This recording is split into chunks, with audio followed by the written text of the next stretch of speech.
So when we talk about cats and that typical toxicity that we're talking about today, of course there's thousands of toxicities that we worry about, but this is a good example. We're coming up on Easter at the end of the month, and to talk about people getting some of those ornamental flowers and things like that. So Easter lilies, for the horticulturist, I think it's Lilium longiforum. I think that's the proper scientific word for it. But Easter lilies, you know, people, of course, being that Easter season, spring season, they're going to bring those into their home.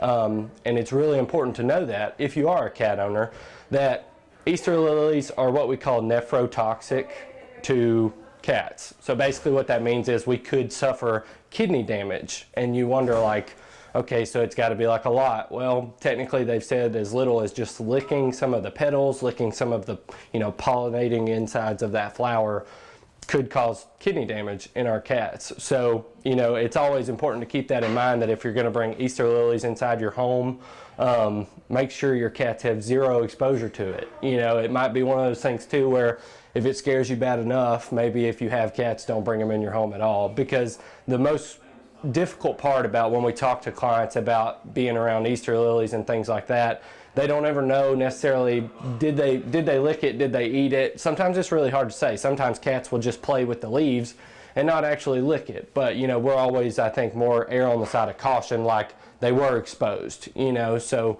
if you do believe your cat has been exposed to Easter lilies, or there's a potential thereof, I would always, there's no second place for just consulting your regular veterinarian. Ask them what they'd recommend you do, but most of the times that involves, if we think they have been exposed or we know they've been exposed, it's going to involve, like, usually sooner the better. Don't wait days, because then the toxicity could already be in effect. It's better to go in, see your veterinarian.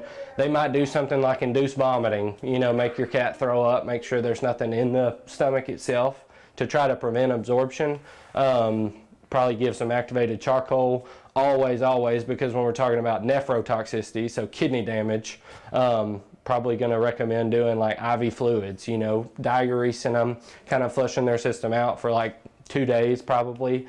Probably also going to recommend something like just blood work, complete blood count, and a chemistry panel, just to check on all those values, make sure our kidney values are normal, everything like that. So I mean, it is a very serious thing.